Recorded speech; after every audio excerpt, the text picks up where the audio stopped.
இந்த சாப்டரில் MS ஆக்சஸோட interface எப்படி இருக்கும், அதில் என்னென்ன ஐகான்ஸ்லாம் இருக்கும், அதை எப்படி நம்ம யூஸ் பண்ணுறலாம் அப்படிங்கிறத பற்றி பார்க்கலாம்.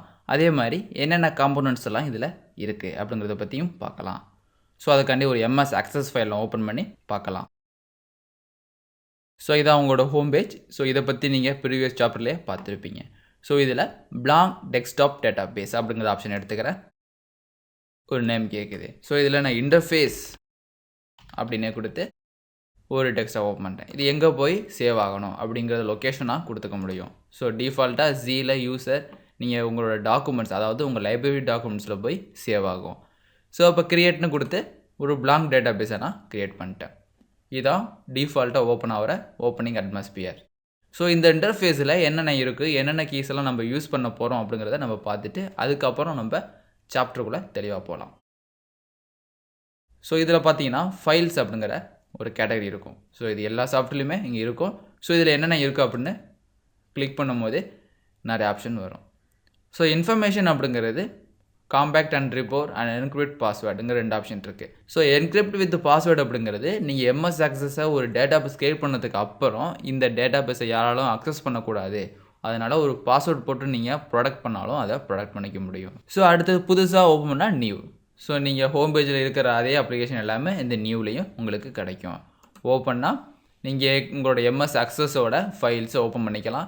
ஸோ ஃபஸ்ட்டு உள்ளது ரீசன்ட் ஃபைல்ஸ். இது டுடே அப்படிங்கிறதுல வரிசையாக இன்றைக்கி ஓப்பன் பண்ண ஃபைல்ஸ் எல்லாம் இருக்கும். ஸோ ப்ரீவியஸ் சாப்டர்லாம் ஓப்பன் பண்ணது ப்ராஜெக்ட் 1 ஓப்பன் பண்ணோம். ஸோ இப்போ கரண்டாக ஓப்பன் பண்ணிக்கிறது இன்டர்ஃபேஸ். ஸோ எல்லாமே இதில் கிரியேட் ஆகிருக்கும்.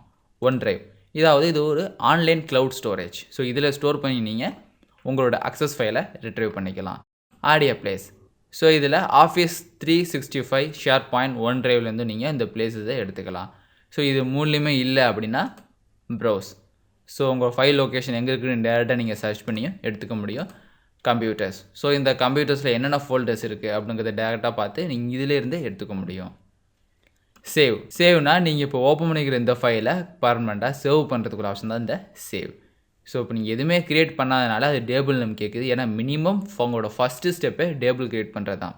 ஸோ அதனால் ஒரு ஸ்டெப் க்ரியேட் பண்ணால் தான் அது சேவ் பண்ணுறோட ஆப்ஷன் வரும். சேவஸ் அப்படிங்கிறது இதே ஃபைலை தான், பட் நான் வெவ்வேறு ஃபார்மெட்டில் சேவஸ் பண்ணிக்க போகிறேன். ஸோ எம்எஸ்சி 2016 உள்ள ஃபைலை நீங்கள் சேவ் பண்ணிங்கன்னா 2016 ஃபைலாக மட்டும் தான் சேவ் ஆகும். அதே 2013, 2010 அது மாதிரி ஒரு எம்எஸ் அக்சஸ் ஃபைலில் நீங்கள் சேவ் பண்ணாலும் சேவ் பண்ணிக்க முடியும். ஸோ எதுக்காண்டி இது மாதிரி ரிவர்ஸில் அவங்க சேவ் பண்ணுறாங்க அப்படின்னா, ஸோ வேறு ஏதாவது ப்ரீவியஸ் வெர்ஷன் யூஸ் பண்ணியிருக்காங்க அப்படின்னா உங்களோட அட்வான்ஸ்டு வெர்ஷன் உள்ள சாஃப்ட்வேர்ஸ் உள்ள ஃபைல்ஸ் ஓப்பன் ஆகாது. ஸோ அந்த மாதிரி நேரத்தில் இது மாதிரி சேவ் பண்ணிக்க முடியும். ஸோ அடுத்தது சேவ் ஆப்ஜெக்டஸ். ஸோ இந்த சேவ் ஆப்ஜெக்டை வேறு ஒரு கான்செப்டில் சேவ் பண்ணிக்கலாம். அதே மாதிரி பிடிஎஃப் வேறு ஒரு ஃபார்மெட்லையும் நீங்கள் சேவ் பண்ணிக்க முடியும். பிரிண்ட், இந்த ஆப்ஷன் மூலயமா நீங்கள் பிரிண்ட் பண்ணிக்கவும் முடியும். க்ளோஸ்னால் இந்த ஃபுல் எம்எஸ் ஆக்சஸ் பேக்கேஜை க்ளோஸ் ஆகிரும். ஸோ இது எம்எஸ் ஆக்சஸோட options. So enable live view, so shortcut keys எல்லாமே இது எம்எஸ் ஆக்சஸோட இன்டர்ஃபேஸை கண்ட்ரோல் பண்ணக்கூடிய ஒரு tools. So new database sort order. So எப்படி ஷார்ட் ஆகணும், டிஃபால்ட்டாக டேட்டாபேஸ் ஃபோல்டர் எங்கே இருக்கணும், நீங்கள் நியூன்னு கொடுக்கும்போது டிஃபால்ட்டாகவே அந்த ஒரு ஃபோல்டர் ஐக்கான் கிரியேட் ஆகிருக்கும். ஸோ அதை கூட நீங்கள் மாற்றிக்கலாம். ஸோ யூசர் நேம் என்ன, இன்ஃபோமீடியா இனிஷியல் ஐஎம்ன்னு இருக்குது. ஸோ அது கரண்ட் டேட்டாபேஸ். ஸோ இப்போ உள்ள டேட்டாபேஸ், இப்போ நீங்கள் கரண்ட்டாக க்ரியேட் பண்ணிட்டு இருக்கிற டேட்டாபேஸோட டைட்டில் என்ன, அது ஐக்கான் என்ன தனியாக செட் பண்ணிக்க முடியும். ஸோ இது எந்த மாதிரி இடத்துல யூஸ் ஆகும் அப்படின்னா, நீங்கள் க்ரியேட் பண்ண டேட்டாபேஸை ஒரு அப்ளிகேஷனை லான்ச் பண்ணும்போது அதுக்கு ஒரு டைட்டில் கொடுக்கணும், அதுக்கு ஒரு ஐக்கான் செட் பண்ணணும். ஸோ அந்த ஐக்கான்ஸ் கொடுக்கும்போது இது தெளிவாக பார்க்கலாம். அதுமாதிரி டேட்டா ஷீட் எப்படி இருக்கணும் அப்படின்னு ஆப்ஜெக்ட் டிசைனர். ஸோ டிசைனரோட அப்ஜெக்டிவ் இங்கே இருக்கும். ஸோ டிஃபால்ட் ஃபீல்ட் டைப்னா ஷார்ட் டெக்ஸ்ட்னு இருக்குது. ஸோ இந்த ஷார்ட் டெக்ஸ்ட் அப்படின்னா நீங்கள் டைப் பண்ணுற ஃபீல்டில் டிஃபால்ட்டாக என்ன டெக்ஸ்ட் டைப் ஆகணும், ஷார்ட் டெக்ஸ்ட்டா, லாங் டெக்ஸ்ட்டா, நம்பரா. இப்போ நம்பர்னு கொடுத்துட்டிங்கன்னா டிஃபால்ட்டாக நம்பர் தான் டைப் பண்ண முடியும். இப்போ ஷார்ட் டெக்ஸ்ட்னால் டிஃபால்ட்டாக டெக்ஸ்ட் டைப் ஆகும், நீங்கள் வேணும்னா நம்பரை சேஞ்ச் பண்ணிக்கலாம். ஸோ அதுவுமே ஒரு ஆப்ஷன் தான். So default text field size 255 தான் இருக்கும். ஸோ இதுக்கு மேலே கொடுத்தாலும் டைப் ஆகுது. இப்போ நான் 200ன்னு கொடுக்குறேன். ஸோ 200ங்கிறது ஆப்ஷன் எடுத்துக்கிட்டு அதே இதை நான் ஆப்ஷனில் டேட்டா டிசைனில் 200 வேண்டாம், நான் ஒரு 256ன்னு கொடுத்தா கூட எடுத்துக்காது. இந்த entry must less than or equal to 255. So 255ன்னு டைப் பண்ணிடுங்க. அதே மாதிரி நம்பர் டைப் பண்ணும்போது நீங்கள் நிறைய நம்பர் டைப் பண்ணாலும் இங்கே டைப் பண்ணிக்க முடியும். சப்போஸ் பைட் இன்டிஜர் சிங்கிள் நம்பர்னா சிங்கிள் நம்பர் மட்டும் தாங்க டைப் பண்ண முடியும். ஸோ இது எல்லாமே உங்களோட இன்டர்ஃபேஸை எப்படி யூஸ் பண்ண போகிறீங்கன்னு உள்ள ஆப்ஷன். ஸோ இதை டேபிள் டிசைன் வியூன்னு சொல்லுவாங்க. இது கியூரி டிசைன், இது ஃபார்ம் டிசைன். ஸோ ஒவ்வொன்றும் நம்ம பார்க்கும்போது இந்த ஆப்ஷனில் வந்து நம்ம மாற்றி பார்த்துக்கலாம். ப்ரூஃபிங். ஸோ எந்த மாதிரி ப்ரூஃபிங் அப்படிங்கிறது அப்பர் கேஸை வேணால் நீங்கள் ரிலீவ் பண்ணிக்கலாம். கண்டெயின் நம்பர்ஸ் இருந்தால் ரிமூவ் பண்ணிக்கலாம். இக்னோர் இன்டர்நெட் ஃபைல்ஸ் இருந்தால் ரிமூவ் பண்ணிக்கலாம். ரிப்பீட்டட் வேறு இருந்தாலும் ரிமூவ் பண்ணிக்கலாம். அது மாதிரி ஆட்டோ கரெக்ஷனுக்குள்ளே சில வேர்டிங்ஸை இது யூஸ் பண்ணணும். என்னென்ன லாங்குவேஜை நீங்கள் யூஸ் பண்ண போகிறீங்க, கிளைண்ட் செட்டிங்ஸை இதை நீங்கள் கிளிக் பண்ணிக்கலாம். ஸோ கஸ்டமைஸ் ரிப்பன், இந்த ரிப்பன் நீங்கள் கஸ்டமைஸ் பண்ணிக்க முடியும். ஸோ இந்த குயிக் அக்சஸ் டூல் பார் இங்கே இருக்கும். ஸோ நீங்கள் எம்எஸ் அக்சஸில் அதிகமாக யூஸ் பண்ணுற சில விஷயத்தை இங்கே ஆட் பண்ணி வச்சுக்கலாம். ஸோ அதிகமாக ஸ்பெல் செக் பண்ணுவீங்க, இல்லை அதிகமாக பிரிண்ட் பண்ணுவீங்கன்னா இந்த இதை அக்சஸ் பண்ணிங்க. அக்சஸ் பண்ணதுக்கப்புறம் டேரெக்டாக இங்கே பிக் பண்ணும்போது அந்த ஐக்கான கமெண்ட் கொடுத்துடலாம். மோர் கமெண்ட்ஸ்னு கொடுத்தீங்கன்னா வேறு எதுவும் இருந்தாலும் இது காமிக்கும். குயிக் அக்சஸ் டூல் பார் டேரெக்டாக நீங்கள் இங்கேருந்து ஓப்பன் பண்ணிக்க முடியும். ஸோ அடிக்கடி நான் வியூ பண்ணுவோம் அப்படின்னாலும் அடிக்கடி நீங்கள் வியூன்னு கொடுத்துட்டு ஆட் வியூ. ஓகே, இப்போ இங்கே பார்த்தீங்கன்னா குயிக் அக்சஸ் டூல் பாரில் வியூ பட்டன் உங்களுக்கு ஆட் ஆயிரும். ஸோ இப்போ இதை யூஸ் பண்ணி நீங்கள் ஈஸியாக யூஸ் பண்ணிக்கலாம். ஸோ இதுதான் உங்களோட ட்ரீஸ். ஸோ என்னென்ன கண்டென்ட்ஸ் நீங்கள் யூஸ் பண்ணிட்டுருங்களோ அது இங்கே ட்ரீஸில் வந்துடும். இங்கே உங்களோட ஒர்க்கிங் அட்வான்ஸ் பேஜ் தான். நீங்கள் டேபிள் யூஸ் பண்ணாலும் சரி, queries இல்லை ஃபார்ம் எதை யூஸ் பண்ணாலும் இதுக்குள்ளே தான் நீங்கள் ஒர்க் பண்ணணும். ஸோ அடுத்து ஹோம்.